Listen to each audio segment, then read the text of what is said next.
हम व्रत लेते थे। जब लेना था तो लिए नहीं, इसीलिए हमारे ऋषियों ने ये परंपरा विकसित की। लेना कब था, देना कब था, जब हम 8 साल के थे। ये व्रत का जो समय है ना, नोट करके जाइए सभी। जब शास्त्र पढ़ेंगे तब बात समझ में आएगी, नहीं तो लाख बांध लीजिए, कोई फर्क पड़ने वाला कुछ नहीं मिलने वाला। तो ये व्रत 8वें वर्ष में जब हम आप होते थे, उस समय हमको ये व्रत दिया जाता था, हम व्रत लेते थे। और ये व्रत 2 रूप में मिलता था, एक को हाथ में बांधते थे और दूसरा कंधे पे। कंधे पे पोइता, 3 व्रत होता था, तीन संकल्प होते थे। क्या क्या?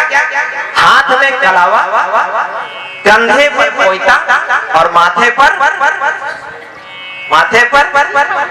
बोलिए ना, माथे पे शिखा, चोटी। ये 3 चीज प्रतिष्ठित किया जाता था इस शरीर रूपी मंदिर में।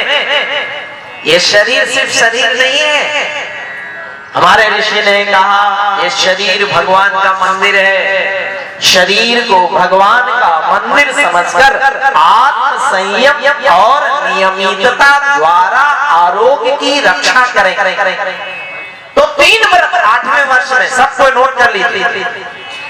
आज व्रत का जो समय है ना, तो बड़ा खर्चीला बना दिए इसको।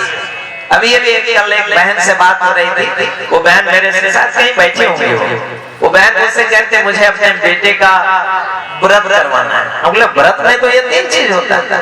बोले एक चीज करवा दीजिए, बाकी एक चीज बाद में करेंगे। बोले एक चीज बाद में क्या करेंगे? तो पोइता बाद में देंगे। बोले क्यों? कि हमारे बेटे से भी हमारे घर में, हमारे परिवार में, हमारे जो जेठ लोग हैं, उनके बड़े बड़े बच्चे, अभी तक उनका व्रत नहीं हुआ है, तो मैं अपने छोटे बच्चे को व्रत कैसे कराऊंगा?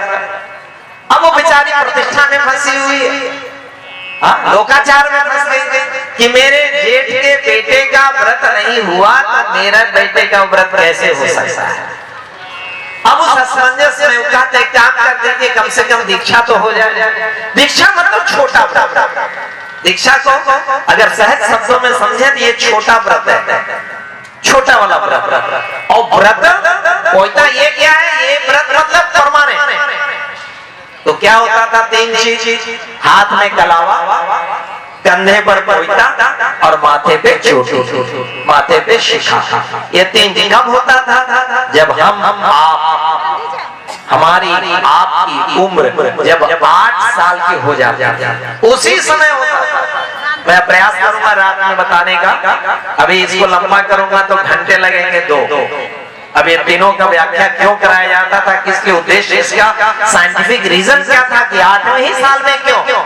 बड़ा अद्भुत विज्ञान है हमारा जो धर्म है ना, विशुद्ध रूप से विज्ञान है, पूरा साइंस है पूरा।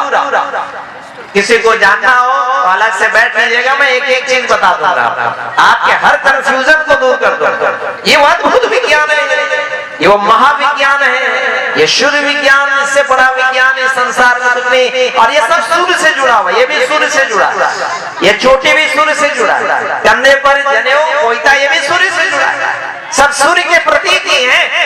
एक सूर्य का प्रतीक कलावा के रूप में हाथ में बांधते, दूसरा सूर्य की शक्ति को अट्रैक्ट करने के लिए, सूर्य के प्रचंड प्राण ऊर्जा को, एनर्जी को खींचने के लिए हम चोटी रखते। यही खींचता था सूर्य की प्रचंड ऊर्जा को, उसका जो कॉस्मिक एनर्जी है उसको खींचने का काम ये चोटी करता। ये एंटीना था, ये खींचने का काम करता था। और कंधे पे जनेऊ पोइता ये यज्ञ का प्रतीक था। साक्षात यज्ञ को हम अपने हृदय में धारण करते थे। और यज्ञ का जो दूसरा नाम है वो है गायत्री। दोनों एक ही चीज है।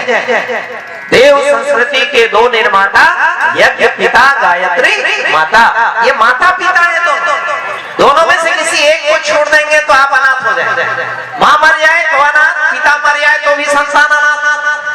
तो आपको सनात रहना है तो दोनों को साथ रखना पड़ेगा। और आज बड़ा दुर्भाग्य है कि हमारे सनातन धर्म में जितने लोग हैं वो सब के सब अनाथ हैं, सब अनाथ हैं। मैं विस्तार से चर्चा करूंगा शाम। बोलो यज्ञ भगवान की। चलिए आइए अब इस भाव के साथ कि मैं एक व्रत ले रहा हूँ और व्रत में उसको याद कर लीजिए, वही तीन चीज, उपासना, साधना, आराधना। इसको हम अपने जीवन का एक एक अंग बना करके रखेंगे। इस भाव के साथ मानिए कुंवारी कन्याएं और सभी भाई दाहिने हाथ के कलाई में, सिर्फ विवाहित माताएं अपने बाएं हाथ के कलाई में बंधवाइए। मंत्र बोले ओम व्रतेन दीक्षामाप्नोति दीक्षयापनोति दक्षिणां श्रद्धामाप्नोति श्रद्धया सत्यमाप्यते। कलश पूजनम। कलश पूजन, चार कोनों पर चार कलश है, चार जोड़े दंपति नजदीक वाले चले जाइए, एक यहाँ आ जाए सामने। अगर कोई नाम हो, कोई जजमान हो तो उनको बुला ला।